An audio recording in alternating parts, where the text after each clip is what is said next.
At 7:42 p.m., my phone buzzed with a group message titled, "Family." Dad wrote, "We think it's best if you take a step back for now. Megan needs space." Then Aunt Carol reacted with a thumbs up, just like that. I was voted out of my own bloodline. I stared at the screen curry spinning in the microwave, realizing they'd just ended 5 years of my life with perfect grammar. So I typed, "Understood. I'll respect that and step away from the family fun too." I pressed send. 5 minutes later, the first phone call came in, and by midnight, nothing in that family's life was still working. People always called me the steady one, the dependable daughter, the one who had it together. I used to think that was a compliment. Turns out it was just another way to say you'll clean up our mess. 5 years ago, on a night that still smells like wet asphalt and panic, my dad called me from a Walgreens parking lot. It was raining so hard I could hear it through the phone, a hollow drumming against his windshield. His voice cracked. "Skylar, they won't admit Megan without insurance. She's not going to make it. Please." I was 27, sitting in my tiny apartment, still believing that love meant saying yes. I opened my laptop, logged into my savings account, and drained every cent I'd been saving for a down payment. $32,000 vanished in a blink. Megan was admitted the next morning. My parents called it a miracle. No one mentioned my name. That moment rewired something in me. After she got out, every crisis had my number written on it.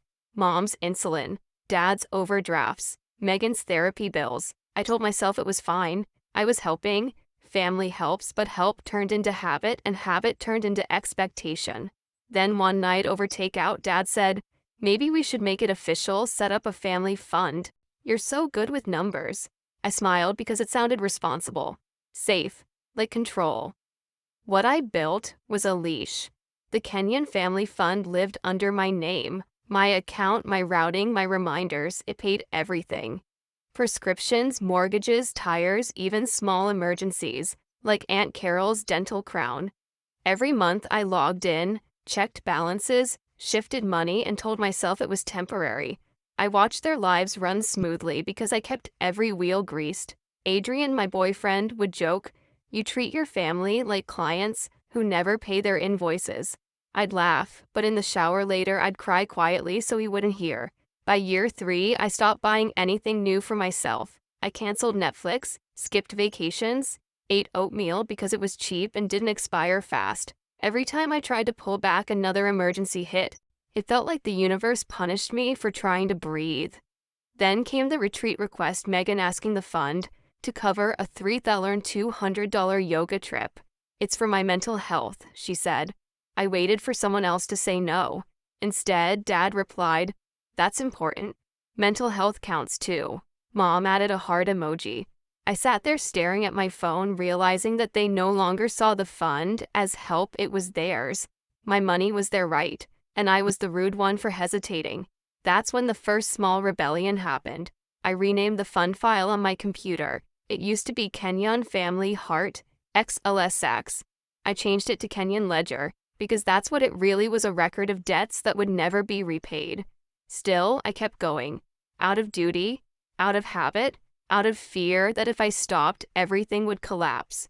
And then one afternoon, my dad called while I was at work. His tone was soft, almost rehearsed. "Sweetheart, maybe you should take a step back for a while. You've been tense lately." That phrase, "take a step back," stuck to the back of my throat like smoke. I didn't know it then, but those exact words would show up again 5 years later in a group message that would end everything. After that call, things started to shift in quiet, ugly ways. The messages came faster, the tone softer but heavier. "Just until Friday. Can you cover Mom's refill this month? It's only temporary." Every request felt rehearsed, like a script they'd practiced together. Then came the one that broke the rhythm. Megan texted, "Could the fund cover a yoga retreat in Arizona? It's for my mental health." I waited. Maybe someone else would step up. Dad replied first, "That's important. Mental health counts too." Mom added a heart emoji. That was it. Decision made. My silence was their consent. That night, I sat in front of my laptop looking at the fund account like it was a living thing. The balance blinked back at me, smaller than it should have been. There were new withdrawals dates I didn't recognize, stores I hadn't approved. A patio heater, gas charges, something labeled retreat deposit. I took a screenshot. My hand didn't even shake. The next morning, Dad called, pretending calm. "Hey Rubes, sorry Skylar, did you see Megan's message? We were thinking maybe the fund could cover half." Half. As if I were a committee. I said quietly, "Dad, the fund was for emergencies." He chuckled like I was being dramatic. "Mental health is an emergency. Then maybe she should talk to a therapist, not a travel agent." The line went cold. That's when he sighed, the same disappointed father sigh that folds you back into being 12. "You've changed, Skylar." He was right. I had. A few days later, I got the official calendar invite, family check-in call, Thursday, 8:00 p.m. The subject line had a smiley face. I joined out of politeness, still believing maybe they just wanted to talk. Within 5 minutes, Megan hijacked the call. "I just think Skylar's energy has been really toxic lately. It's not just about the money, it's the attitude." I sat frozen. Mom chimed in, gentle but cutting. "Sweetheart, maybe just listen first." Dad added, "We're only saying this because we care." I forced a smile. "I've been listening for years. I paid for you all to keep talking. Tonight I'd like to finish a sentence." Silence. Then Dad said it, the same phrase from that phone call months ago. "Maybe you should take a step back. Give everyone some space." There it was, the exact script delivered again, but this time rehearsed by all of them. I smiled faintly. "Okay, I'll do exactly that." They didn't know what those words meant coming from me. They thought I'd sulk, maybe send flowers later. Instead, I opened my laptop that night, renamed the fund folder again, and whispered, "You wanted space. You're about to have plenty." That night, while the city exhaled outside my window, I sat at my desk and opened the Kenyon ledger. Rows of transactions glowed against the dark: rent, co-pays, prescriptions, car repairs. I stared at the numbers until they blurred into years. Then I started deleting. Auto pay off, transfer canceled, utility payment paused. Each click felt surgical, like cutting oxygen lines one by one. I downloaded the final statement and saved it to a new folder, Kenyon Ledger. Final. The name felt right. 5 years of lifelines reduced to clean rows and digital proof. When the last toggle turned gray, the quiet in my apartment changed. It wasn't peaceful yet, more like the silence before an alarm. I poured coffee, sat back, and whispered, "You wanted space. I'm giving you distance." At 3:11 a.m., my phone started buzzing. Once, twice, then continuously until the lights strobed across the ceiling. 12 missed calls. 20, 30, 89 by sunrise. Dad's voicemail came first. The bank flagged everything. "What happened? Are you okay?" Then Mom. "Sweetheart, this isn't what we meant. I need my prescriptions. Please call." Then Megan, sharp and trembling. "You're cruel. You know I needed that payment. You've always been jealous." Jealous. Of what? Their dependence? Their chaos? I didn't reply. I watched the notifications pile up like snow. When the phone finally stilled, I exhaled. The silence didn't hurt. It hummed. At 8:00 a.m., Adrian called. "So, space, huh?" I laughed for the first time in weeks. "Turns out it includes my bank login." He hesitated. "You want me to come over?" I thought for a moment, then asked, "Didn't your ex Mara move into bank compliance?" He blinked. "Yeah, why?" "No reason," I said, "just curious." That was my first step from emotional defense to tactical offense. By noon, Dad texted again, "We can fix this, just turn the automatic things back on." Aunt Carol chimed in, "Families need grace." Grace to them meant my money. I closed my laptop and said softly, "Grace doesn't pay overdraft fees." That afternoon, the pharmacy called to confirm a declined card. "Would you like to update your payment method?" the pharmacist asked gently. "No," I said. "They'll handle it." "Are they okay?" she asked. I smiled. "They will be. Eventually." I wasn't angry anymore. I was documenting. Because when people think they're entitled to your kindness, the only way to prove you're done is paperwork. By Sunday evening, I'd stopped counting the calls. My phone looked like a crime scene of missed connections, Dad's number flashing between urgent and angry, Mom's voicemails, bleeding into guilt, Megan's texts swinging between tears and rage. Then a new one appeared: family Zoom, 7 Gs Tro PM. The subject line read, casual check-in. Casual, right. At 6:59, I sat at my desk wearing a soft black sweater, the same one I'd worn when I first created the family fund years ago. There was symmetry in that. My hair was tied back, my voice steady. The Kenyon ledger folder sat open beside my laptop like a quiet witness. I clicked, join meeting. Faces bloomed across the screen, each one familiar, each one pretending not to be cornered. Mom looked tense, hands clasped so tightly the knuckles whitened. Dad paced behind her, jaw set. Megan's eyes were already red, though I doubted from crying. Aunt Carol sat centered in her frame, pearls gleaming, the self-appointed judge of the family court. Cousin Emily, ever the peacemaker, smiled too brightly. Hi everyone. Let's all just keep this civil. Okay, of course, I said. I'd hate to interrupt anyone's civility. Dad leaned in. You didn't have to cancel the fund, Skylar. You could have just talked to us. I smiled, calm. I didn't cancel it, Dad. I closed it. It was in my name, my routing number, my liability. Mom's voice trembled. That money was keeping us alive. No, I said softly. I was. Aunt Carol sighed dramatically. Families go through rough patches, dear. You don't just turn off love. I met her eyes. You're right. I turned off autopay. For a second, no one breathed. Megan slammed forward. You're enjoying this, aren't you? Watching us struggle.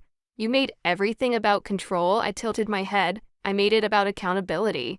Dad crossed his arms. We trusted you. That was my cue. I reached for the mouse and clicked share screen.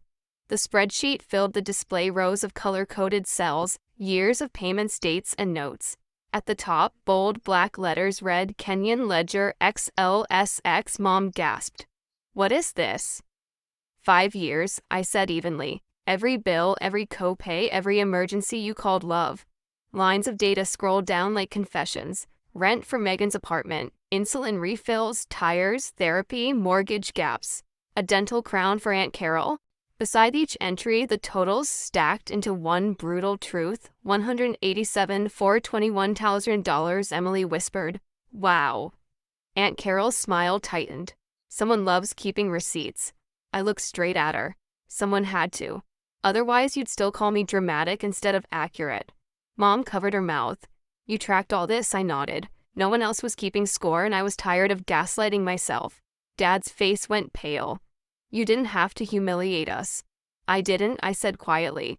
I protected us until you made it clear I was the only one who had to. The silence grew so dense it hummed. I clicked to the next tab, another spreadsheet, smaller, labeled What If. Adrian had helped me build it. The totals showed what I could have saved if I hadn't been their safety net. A modest home, a retirement start, a life. Megan's voice broke through. You think money makes you better than us? No, I said, but it's the only thing you ever came to me for. A flicker of movement caught my eye, Dad's phone lighting up beside him. He was texting, probably trying to coordinate damage control.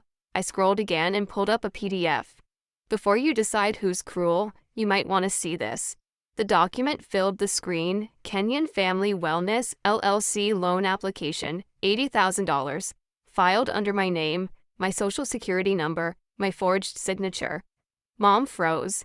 Dad stepped back like the light itself had burned him. This, I said, tapping the screen, was submitted 2 days after you asked me to take a step back. If I hadn't closed the fund, the bank would have released the money straight into a fake business you co-signed. Aunt Carol swallowed hard. That can't be right. Oh, it's right. Carmen at the bank confirmed it. I called her this morning. Megan's tears stopped instantly. You went to the bank, of course. Fraud tends to get their attention. Dad tried to recover. We were just trying to find a way to help Megan. I looked at him almost gently. No, you were trying to help yourselves. You taught her that rescue was my job.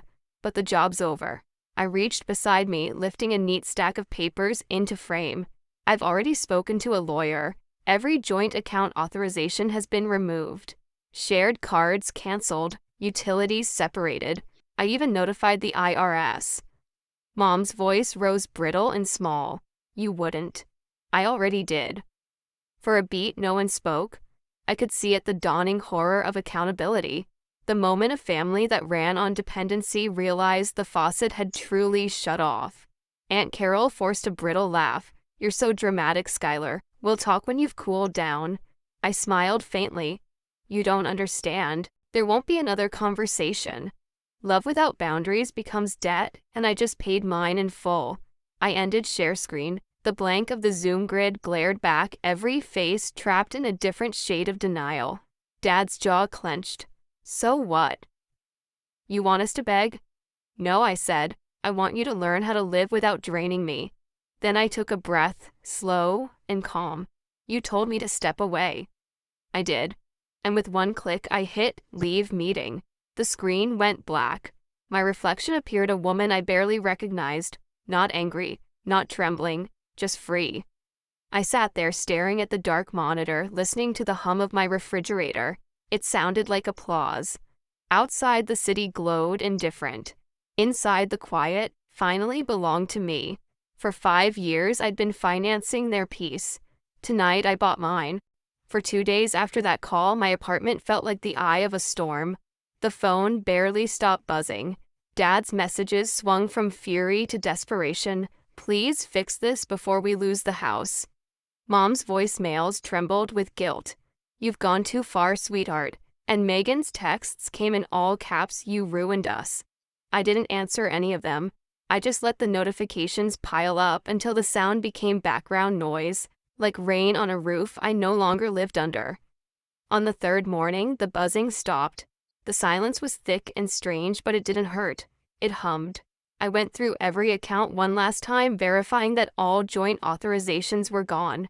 My name clean, no shared cards, no hidden logins. For the first time in years, my finances looked exactly like my life, mine alone. Then the email came. From the bank, suspicious business loan application. Kenyon Family Wellness LLC frozen pending investigation. Carmen had kept her promise. The loan had been officially blocked. If I'd hesitated even a day, I would have been $80,000 in debt for a business that didn't exist. That night, Adrian came over with takeout. He didn't ask for details. He just sat beside me and said, "Proud of you." That word, proud, broke something open inside me. It was the first time I'd ever heard it, without strings attached. A week later, I got a call from Uncle Ray, the family's black sheep, the one they'd written off years ago. His voice was gravelly but kind. "I heard what happened," he said. "You're not the first, Skylar, just the first to shut the faucet off." I laughed through tears. "You mean they did this before?" "Not the loan part," he said, "but they bled me dry in the 90s. I moved states to survive it. Every generation has one who breaks the pattern. Looks like it's you." When we hung up, I cried for a long time, not from sadness, but relief. Someone finally understood. For the first time in years, I slept through the night. No buzzing phone, no overdrafts, no guilt. Just quiet. The kind you earn. A year has passed since that night. My life is small now, peacefully so. I rent a modest apartment with creaky floors that sing when I walk barefoot. I cook dinner with Adrian instead of ordering takeout, and when I check my bank app, there are no surprise withdrawals, no panic. Just calm numbers that belong to me. Last Christmas, Mom emailed a photo of the family by the tree, gifts, unopened, smiles forced. The subject line said, "Family still means something." I didn't reply. Coming home would mean giving them the keys to everything I rebuilt. Now, when I scroll back to that group chat, the one with Aunt Carol's little thumbs up, I don't feel anger. I feel proof. Boundaries aren't revenge. They're instructions for how to love me correctly or not at all. If you've ever had to draw that line, you're not alone. Share your story below.